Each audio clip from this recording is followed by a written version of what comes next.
तो MP board के class 12 के विद्यार्थियों, एमपी बोर्ड में आपका प्री बोर्ड का केमिस्ट्री का प्रश्न पत्र 22 जनवरी के दिन है। उसके लिए मैं आपको एक प्रश्न पत्र सोल्व कराने जा रही हूँ सॉल्यूशन के साथ में। काफ़ी इम्पोर्टेंट प्रश्न आपको इसमें देखने को मिलेंगे और इस प्रश्न पत्र के द्वारा आप काफ़ी अच्छे अंक प्राप्त कर सकते हैं। आप भी देखकर कहेंगे कि हाँ, काफ़ी इम्पोर्टेंट प्रश्न है, आपके परीक्षा में पूरे आने के इनके चांस हैं।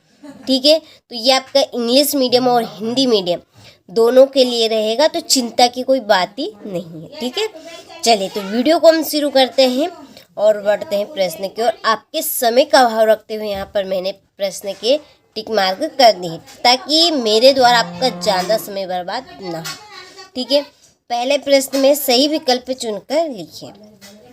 इसका आपका पहला क्वेश्चन है कि विशिष्ट चालकत्व की इकाई है। तो विशिष्ट चालकत्व की इकाई आपकी क्या रहेगी? S centimetre. दूसरा है आपका, ये आपके इसी के नीचे इंग्लिश मीडियम वालों के लिए, जो कि मैंने यहाँ पे आपके टिक मार्क कर दिए हैं। दूसरा है शून्य कोटि की अभिक्रिया के लिए वेग स्थिरांक की इकाई क्या रहेगी? तो इसका आंसर आपका रहेगा mole litre inverse second inverse. तीसरा है प्रथम संक्रमण श्रेणी में किस तत्व का E0 का मान धनात्मक होता है? तो इसका आंसर आपका रहेगा Cu यानी कि कॉपर का। चौथा आपका प्रश्न है स्फुर दीप्ति के रूप में किसका उपयोग किया जाता है? तो इसका आंसर आपका रहेगा संक्रमण धातु। ठीक है, चलिए तो यहाँ से स्क्रीनशॉट आप ले लीजिए, ये नीचे आपका इंग्लिश मीडियम वालों के लिए है। पांचवा मीरबेन का तेल कहाँ जाता है? ठीक है, जो मीरमेल का तेल है उसको कहा जाता है, क्या कहा जाता है? इसका आंसर हम इधर देखेंगे। तो देखिए इसका आंसर आपका रहेगा नाइट्रोबेंजीन। ठीक है, छठा है हाफमैन मस्टर्ड तेल अभिक्रिया में उत्पाद है। इसका आंसर आपका रहेगा एल्किल थायोसाइनेट। ठीक है, चलिए तो यहाँ से आप स्क्रीनशॉट अच्छे से ले लीजिए। इसके बाद में है रिक्त स्थानों की पूर्ति कीजिए। पहला है आपका 0.9% NaCl सोडियम क्लोराइड विलियन एवं मानव रक्त की कोशिकाओं का द्रव डेड्रेडेस है। इसका आंसर आपका रहेगा आइसोटोनिक। ठीक है, आइसोटोनिक इसमें आपका आएगा।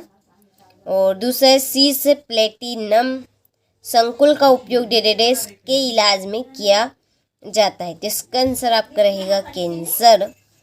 तीसरा है एल्डिहाइड प्राथमिक एमीन से क्रिया करके डेड्रेडेस नामक क्षार का निर्माण करते हैं। इसका आंसर आपका रहेगा सिक क्षार। चौथा आपका बाल में डेड्रेडेस नामक प्रोटीन पाया जाता है। तो इसका आंसर आपका रहेगा केराटिन प्रोटीन। ठीक है, पांचवा है जो अभिक्रियाएं केवल एक पद में पूर्ण होती है उन्हें डेड्रेडेस कहते हैं। तो इसका आंसर आपका रहेगा प्राथमिक अभिक्रियाएं। छठा है KMNO4 में डेड्रेडेस संक्रमण होता है Cl3S। ठीक है, चलिए तो यहाँ से स्क्रीनशॉट ले लीजिए, साथ में आपके इंग्लिश मीडियम वालों के लिए भी है, तो आप इनको फिल कर लीजिए क्योंकि हमारे पास इनका सॉल्यूशन नहीं है। ठीक है, फिर है सही जोड़ी बनाइए। पहली आपकी H2O2, इसकी आपकी जोड़ी रहेगी ईंधन सेल। दूसरी है प्रथम कोटि की अभिक्रिया, इसकी आपकी जोड़ी है K = 3 × 10 की घात -1 और S की घात -1। तीसरा फास्जीन, इसकी आपकी जोड़ी है कार्बोनिक क्लोराइड। सुक्रोज की आपकी जोड़ी है DT। ठीक है, DT। और पांचवा हिसबर्ग अभिकर्मक, इसकी आपकी जोड़ी है बेंजीन सल्फोनिक क्लोराइड। ठीक है, चलिए तो स्क्रीनशॉट आप यहाँ से ले लीजिए। इसके बाद में ये आपके इंग्लिश मीडियम वालों के लिए है। देखिए मेन उद्देश्य हमारा वार्षिक परीक्षा की तैयारी करवाना है आपकी, तो उसके लिए हम आपको 4 प्रश्न पत्र दे रहे हैं। सॉल्यूशन भी आपको हम आपको देंगे।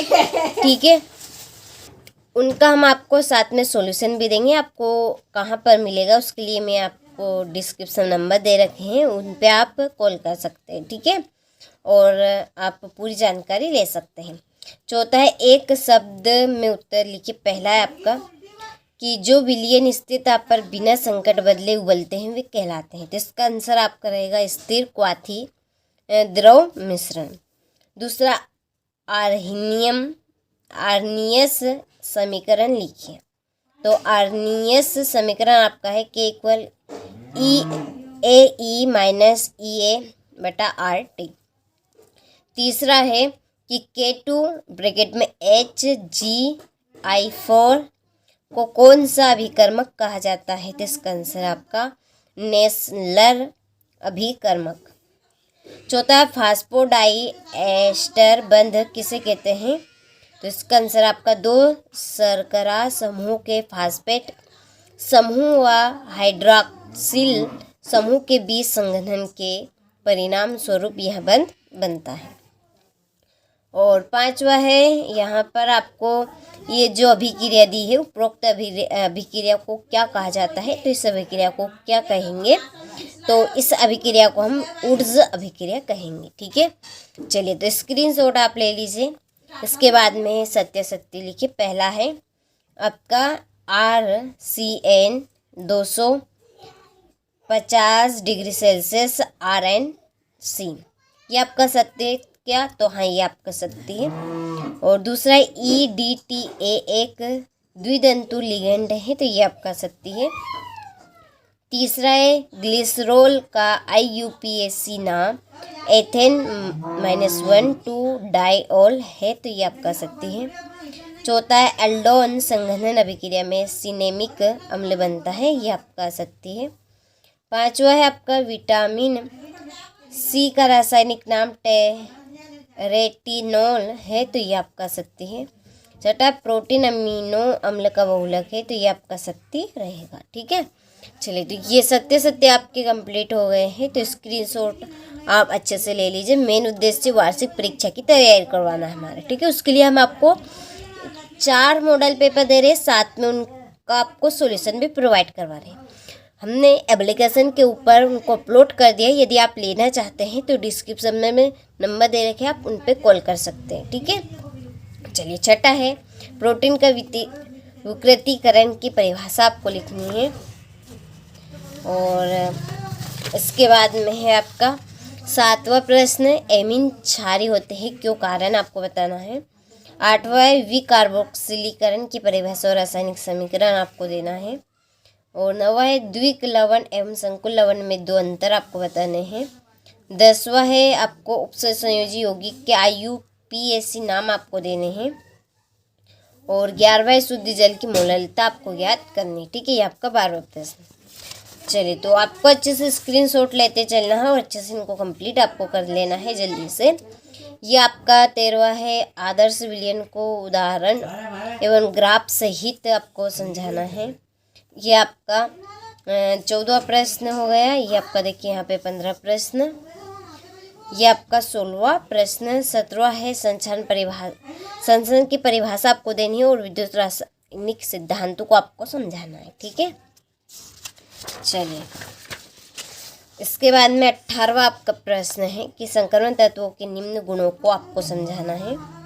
और यहाँ पर आपका 19वां हेलो एल्केन की तुलना में हेलो एरीन में न्यूक्लियोफिलिक प्रतिस्थापन कठिनाइयों से होता है क्यों, कारण आपको देना है।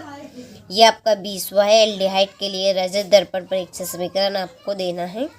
और फॉर्मेल्डिहाइड की अमोनिया से क्रिया की समीकरण आपको लिखना है और उत्पाद की संरचना बनाकर उसका आपको प्रयोग करना है। ठीक है, चलिए तो आपने सभी प्रश्नों का अच्छे से स्क्रीनशॉट ले लिया होगा।